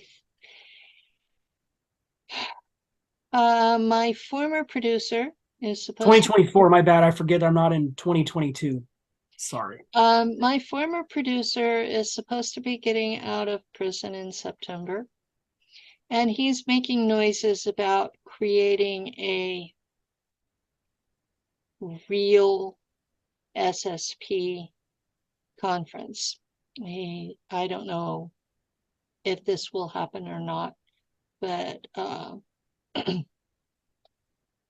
the idea was to get people who were telling the truth. And a lot of the musicians today have had ET encounters. I see that a lot of them are actually telling those stories, which is freaking awesome. Even celebrities talk about it. Yeah. So I'm hoping that we can get some real folks and not so many of the pretenders, and that we can leave out the agents. That the conferences I've been at so far, the keynote speakers have almost all been agents. Mm-hmm. I FBI, can name a lot of those agents, but I won't live. um, FBI, CIA, NSA, military intelligence, um, and I'm not going to call them out on it, but when they admit it in the conference from the podium, you know, if they say who they are, you believe them. So I don't understand why our community is listening to agents rather than experiencers. I believe people, they don't have the ability to discern who an agent is. And it's like there's a recipe for being an agent. Number one, You work has for your them. website ever been taken down? Have you been deplatformed? Have you been deleted? Have you been removed in any way? If the answer to all those questions is no, you're an agent. Especially if you've spent the last 10, 20, 30 years freaking straight and still never been taken down. That's super suspicious. Yeah, I had a website taken down. I've had 4 pages taken down. I had a profile permabanned. Uh, my YouTube is still up, but they, I have had a strike, which means I'm on thin ice with them. And It's weird how you get strikes for freedom of speech. I oh, don't I understand it. got a strike because they declared, oh my God, it was my opus magnus. Uh, the great work that I had done was that first roundtable of Montauk's survivors. And somebody reported it for inciting violence because Daryl got upset that he was told on air that he had been at Montauk. Everybody had known for months. So And where's the violence? If I his was to look up the word his temper violence and define it, his where temper where tantrum that's not afterwards. violence? I didn't Well, think so. But he cussed a lot, and so YouTube decided that it was inciting violence. yeah, So but cussing is not protected when you sign your terms and agreement that this is not for children. I You make that clarification when you create your Rumble page or your YouTube page that it's not for children. I say You do that that. all along. My work is not for children, it's for adults. It's there will be cussing. Uh, there will be subjects discussed that normal people are not going to be happy about, like kidnapping and raping children, like adrenochrome, like torturing people, like killing people, like doing all of the above in space while working for a military operation, you know, and, you know, the ones that are really bad that talk about satanic ritual abuse, I put a trigger warning on. I do try to be responsible. You know, See, you do those a lot. if we're talking about red rooms and things like that, more than just mention, then yeah, it'll need a trigger warning, because that's something that triggers most of us. What about the Rainbow Room? I don't remember the Rainbow Room. I don't remember what that term refers to. It was interesting because they put it in Stranger Things. The main room where they were programmed, they call it the Rainbow Room, and that's basically where her and like another little girl were housed, and they made memories together, and it activated her memories from the Rainbow Room. So it's interesting to see that they're putting this disclosure in Stranger Things, and they're showing you a lot of the Monarch program in the MK Ultra stuff, but they don't acknowledge any of the rape. Yeah, I noticed that they're not Which sucks. acknowledging a lot of what they did to us. What happened to me was so harsh and so violent that I learned to open portals to escape. I escaped into other dimensions where the people there would look like monsters to most humans. And I felt safe with them. And I did not feel safe with humans. And they took you when you were 4, right? They took me when I was 4. And then they mind wiped you at 4. They mind wiped me.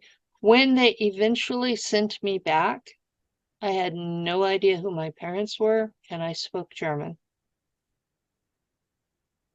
And my parents were in their early 20s, and they were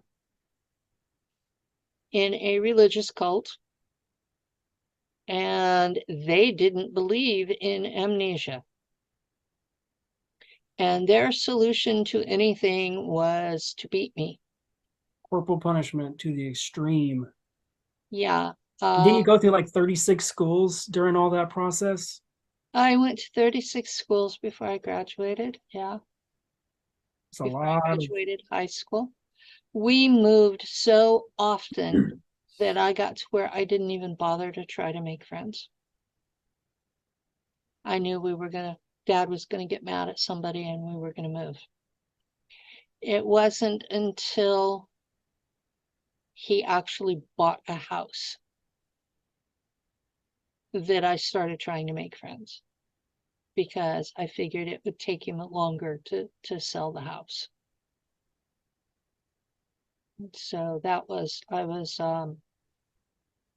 a sophomore in high school.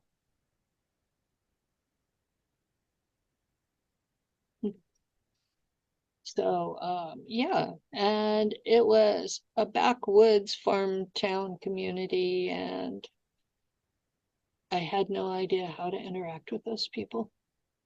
And your mom had altars too, right? My mom still has altars. Hmm. At I least didn't know three. she was actually still alive. Oh yeah, she's still alive. She's in a wheelchair. She has degenerative disc disease, and she lives with my sister Gwen, and they're about an hour and a half from me, and they have nothing to do with me. My mom tells anyone who will listen that I'm crazy, that I belong in a nut house, that I'm going to hell because I left their cult, and that I taught my sons to sin. What specific cult group was it? Church of Christ, Andy, you're in Florida. You know about those folks. Yeah, Yeah. My dad was a preacher for them. So yeah. was my first husband. So yeah, it was. Did you ever suspect your mom was in the programs? I didn't until I realized she had altars. And she has always had memory issues. She's trying to act like she has dementia now, but she doesn't. She has always had these issues from the time I was a child. And she has at least 3 altars, and 2 of them don't like me. And they're probably mostly religious altars. Yeah, they're all religious altars. Without religion, she cannot function at all. You take religion out of the equation, and there's nothing left. She has buried 2 husbands. She cannot think on her own. She was okay. Times were different in the 30s and 40s. People today need to understand that. She was literally raised for her husband to do her thinking for her. And the Church of Christ anti-reinforces that. So she has never been expected to think. And that's one of the problems that we have interacting with each other, is she thinks I'm not supposed to think either. She thinks she failed to properly indoctrinate me into their cult. The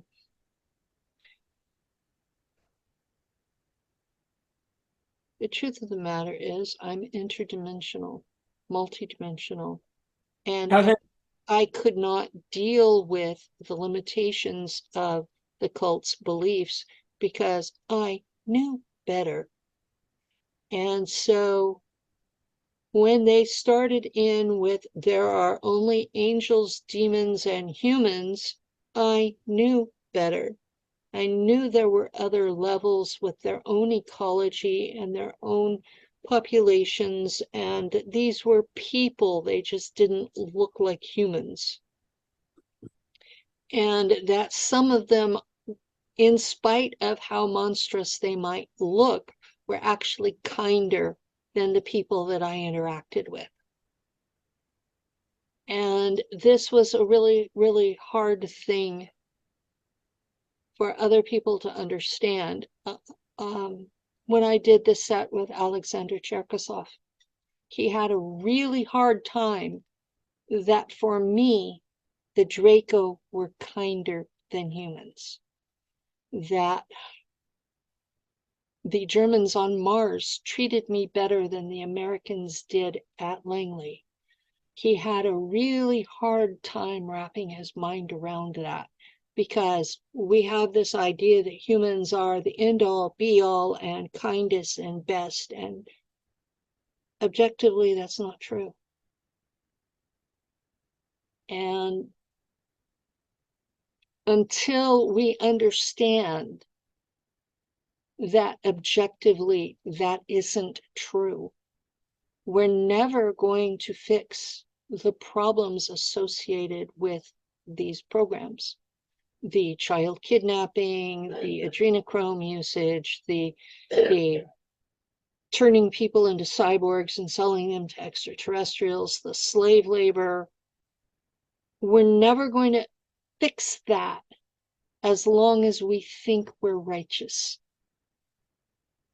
We have to, like the old-time Baptist preacher, you got to admit you're a sinner before you can be healed. That's what I'm trying to get across. Humanity has created horrible, horrible crimes against our own children. We're selling our brothers and sisters into slavery in space. Until we admit this, it can't be fixed. And that's basically the only reason I'm still public, is because this needs to be fixed. There's nothing we do out there that cannot be done by consenting adults.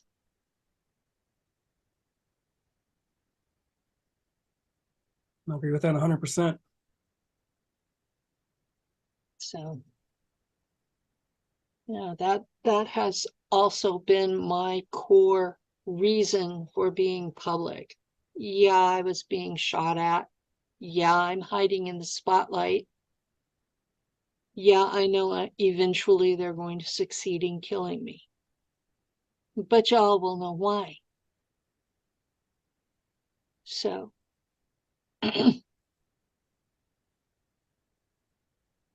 anyway. I get the whole directed energy weapon attack. Like, I've been getting 3 hours of sleep for I don't even know how long. And this is every night, 7 days a week. And I feel like I'm targeted. You might be. It doesn't feel natural at all. Like, it's hard to explain and put it into words. Just to be able to survive off 3 hours of sleep a night. And I'm lucky if I get 3 hours of sleep, if I'm lucky. I take Benadryl to sleep.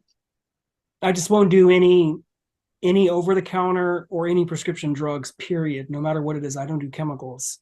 I keep my body pure. I drink organic fruit juices, spring water. I don't drink Cokes. I try not to eat out anywhere. I'm vegetarian. Like, I try to be super clean, period. So even though I'm in physical pain, I still won't numb it. I was vegetarian in 1986 and 87. And in 88, I had my first near death from pernicious anemia. And I got a dressing down from the doctor. And I've been on shots or pills for pernicious anemia since. And I use an iron fry pan. And I have to eat meat or I get deathly ill. And I've had 10 near-death experiences, and 6 of them were from pernicious anemia. What I do is I take medical grade supplements from a doctor. Okay. And that's it. I will not buy anything from the stores, because all these investigations, they found out that the active ingredient's not even, they didn't even find it when they tested it. The active ingredient they're claiming on the bottle, it's not even in the bottle you're buying. And I was one of those guys where I was so obsessed with my health, with vitamins and stuff, that I would take 23 to 25 pills at once with a single drink of water. I can swallow that many pills. And over time, I started Your doing poor research throat. and found out that shit can kill me. Mm-hmm. It can eat my stomach lining, destroy Mm-hmm. my intestines. Then I figured out that all these supplements I was spending money on, I found out there's like wood filler and cellulose in it.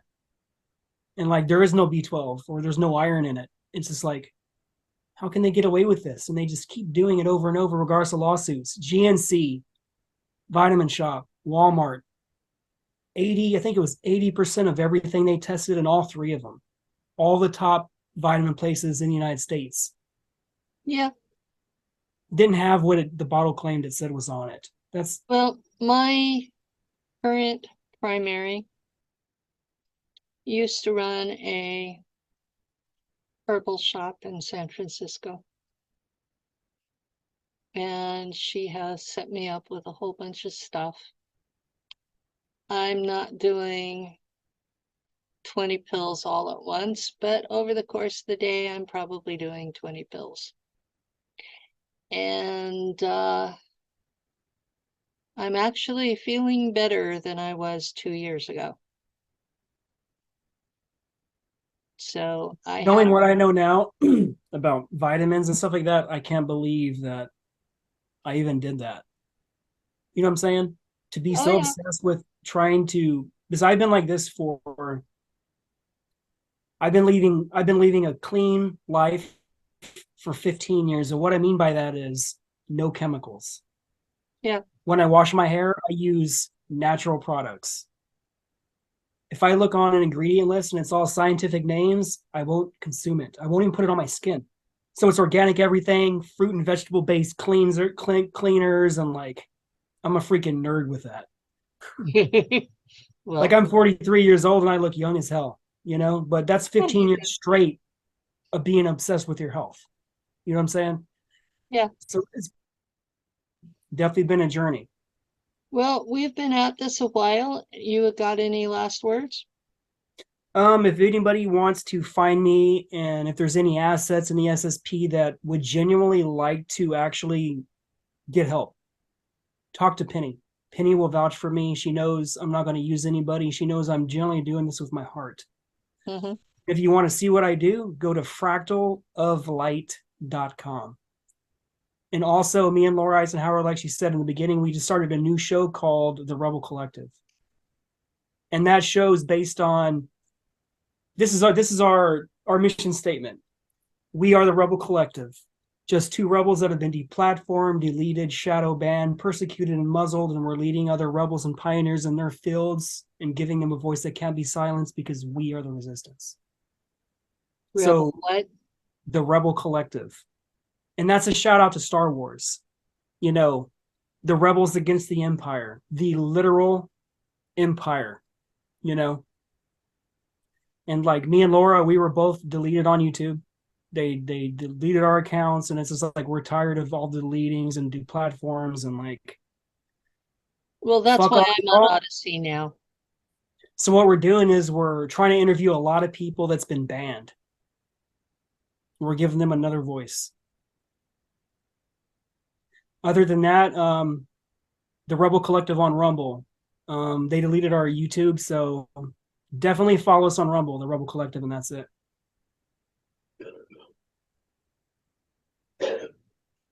Okay. Well, thank you very much for coming. Always, Penny. And thank you, audience, for listening. Later, guys.